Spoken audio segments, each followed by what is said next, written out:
Hey y'all, it's your friendly neighborhood Rogan Robin. I hope this video finds you all doing well and happy. I had a friend today call me in absolute tears. She was at her wit's end, dealing with a toxic person in a toxic situation. And me, of all people, she wanted to know what I thought God would want her to do. Now, I've known this person about 17 years, I guess. A little less, 17 years. She's, a distant family member by marriage. I guess we'll leave it at that, without trying to give out too much identifiers. But everybody that knows her, that knows me and watches my videos, y'all know who I'm talking about. But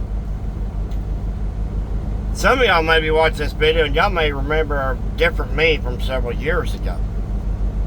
And while you're amazed at, the changes that God has made in me, and you understand that I'm still under construction and I'm a human, and which, by the way, my construction will not be complete until I walk through the pearly gates.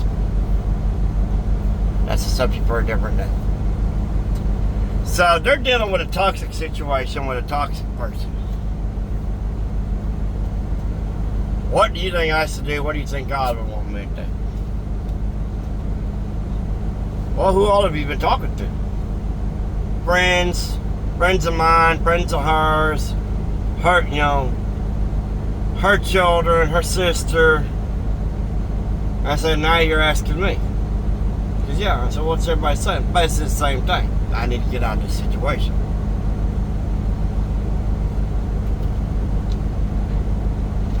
Several years ago, and this person knew my mom. She got a chance to meet my mom before my mom passed. And she, like many others, saw that my mom was a bit toxic at times. And she was even shocked one time when I told her, when she asked me how my mom was, I hadn't talked to her since like last week. You ain't talked to your mom in a week or two? I thought you talked to her every day. I said, well, I used to. But I found my conversations with my mom often left me bewildered and belittled and not feeling my true self-worth at the end of the conversation. To fast forward to my friend's situation, she's dealing with a person that is verbally abusive, to say the least, which is toxic. Not only to one's mental health, but one's spiritual health, and she feels like it's starting to affect her physical health. So when it's affecting you on 3 separate levels like that, it's kind of obvious that something needs to be done. But she didn't know, A, if she should do what she's wanting to do, and also if she did what she's wanting to do, what would God think? Now, I'm not inside God's head, but I do have His Word back there and in the sleeper, and I do follow His commands as best as I can to my ability and live the way He's asked me to live. And this person has gone to church for many years and misses going to church, and so I think she already knew. She just wanted me for a confirmation backup, I guess. And I said, well, it's great that you're talking to all these people that know her and know you, and, I don't know her, but, I know you, and you're talking to me about it. So, but you want me to know what I think God would think about it. Well, have you asked Him? Have you talked to God? Because I've gone to preachers many times over the years, preachers and priests, and say, hey, what would God think if I did blah, blah, blah, blah? Don't know. Have you asked Him? They knew, but you talked to God about it? I feel guilty at times asking people to pray for me. Because a lot of times I'm asking people to pray for me over a situation that I didn't feel worthy to bring up to God, or that I felt had a closer ear to God and got more success from their prayers from God. That ain't the way God told us to go. He didn't tell us to pray through any saints. He didn't tell us to pray to any angels. He didn't tell us to pray to a priest or a preacher. He asked us to pray for what we need. Jesus did not say, anything that you ask your preacher to ask of me in my name, I will grant to you via your preacher to you. Ain't the way he said it.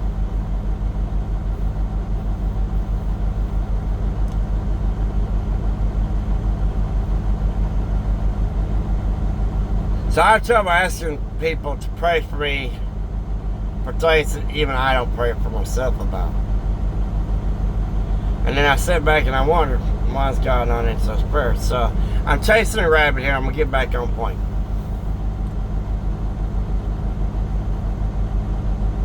At the end of it all, anybody that's known me my entire life or a number of years knows that there was a time that you wouldn't ask my opinion on anything about God, because I was just as big of a drunk and pothead as anybody else. But I was still a Christian, or so I claim. You can't worship God on Sunday and break every commandment in the book Monday through Friday, or Monday through Saturday. Oftentimes my Christian faith lasted in the church house, on the way out of the church house, maybe even to lunch. But when the cowboy came on, I tended to forget that afternoon that I was a Christian. Insert your favorite team. Anyhow, so this person came to me because they feel like I have insight. And that makes me feeling really good about myself. I don't want to really say pride, because a lot of people say, oh, pride's one of the 7 deadly sins. Extreme pride. Pride that leads to an arrogance or cockiness, I believe, is what they mean by pride being one of the 7 deadly sins. And what makes pride the deadliest of sins is because pride will often lead to countless other offenses against God. That could eventually result in death, some of them.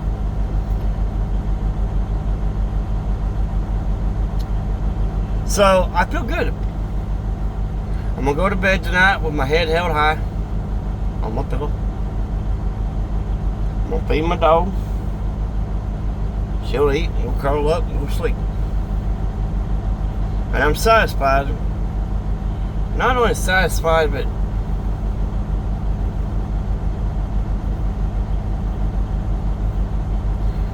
when you start a ministry like this, or you start wanting to minister to people, sometimes you need to know that you are effective. And I have been kind of concerned about the effectiveness of what I say to people. I have people in my life that tend to belittle me and try to make me feel like an idiot, or they think I'm an idiot. They say they think I'm an idiot, or they just flat out tell me, Robin, you're an idiot. And that's that toxicity I was talking about. A couple of these people I talked to on a daily basis for a long time. And then as the newness began to wear off on our friendship, and I started to realize, mentally and spiritually, not good for me. Professionally, yes. Will you ever find that one true friend that satisfies every area of your life? You can. What's his name start with? His initials First initial J, second initial. Oh yeah, Jesus Christ. He fits into every area of your life if you allow it. So, everybody talks to me, whether they're believers or not. They know that as much as I try not to offend people, I might throw a little Jesus in the conversation here and there. And I had the opportunity tonight with one friend that I talk to daily. I highly value his expertise and knowledge in the trucking industry. And we had quite a long talk about the paranormal, religion, and Christianity. What? Religion and Christianity, ain't that the same thing? When you have time for a lengthy conversation and debate, call me.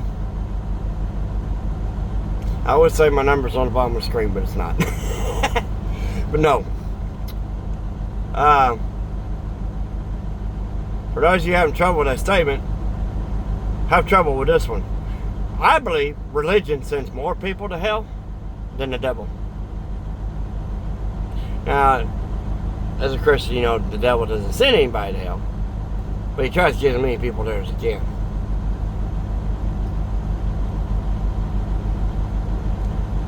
So, I felt valued today and validated. Do I need to feel validated on a daily basis? It's a basic human need. But if we base our life on the way other human beings value us, we're going to live a miserable existence. I'm going to tell you that. Because as I said, toxicity is everywhere. And just about anybody can be toxic. Your church pastor, your priest, your rabbi can come across as toxic to you. And if you don't know if someone's being toxic to you, don't ever admit it, but you can always talk to God. God, show me what I need to remove or add to.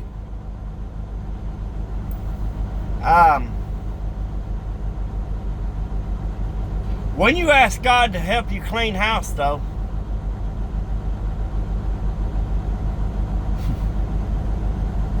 I said, because something just hit me. When you ask God to help you clean your house, don't question what He throws out and what He brings in.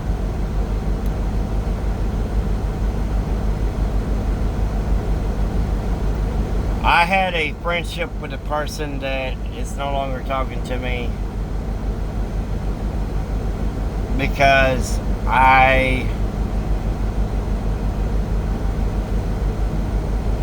brought up uneasy feelings by things I was saying and doing that weren't necessarily Christian. And I'm afraid I hurt this person's feelings somehow, and I pray that she forgives me because I do value her friendship. She's a sweet girl, and she's got a lot on her plate, and I feel like she's dealing with it very well. We cannot force anyone into salvation or servitude or anything like that. Only the Spirit of the Lord can draw people to Him and get them to accept salvation. The only thing we can be is reflections of the light of our loving Lord and Savior Jesus Christ to light their path out of the darkness to salvation. Is my friend going to be a much happier person when she gets out of this toxic situation? Yes. Is something eventually going to come along that's going to upset her, make her feel uncomfortable, make her feel like she's in a strange situation again? We're all going to have it. And if you know someone that's having it, don't shut them down if they come to say, hey, what's your opinion? Or what do you think God would do? Don't shut them down. Welcome it. Say that little prayer in the back of your head like today. God, Am I prepared for this? What do I say? And I went from a person who called me crying to a person that was smiling and laughing when we hung up. Because I gave her the confirmation she was looking for.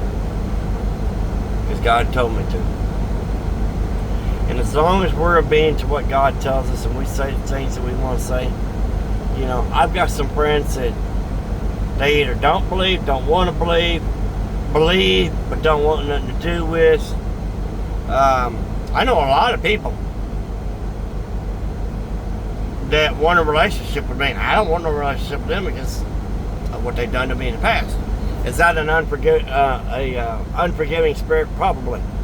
But, you know, I'm a work in progress, so, and my work won't be complete until I walk through those pearly gates. So I'm still under construction, and so are you. So, glass houses, you know, burst stone, yeah, that stuff, yeah. But anyhow, I have some people that I'm praying for and praying about. Praying for someone and praying about someone isn't two things. The praying about is more for me. The praying for is for them. That'll be another video. But yeah, I just remember what old Rock and Ramen says. Just an ounce of Jesus will save any size soul. Peace out.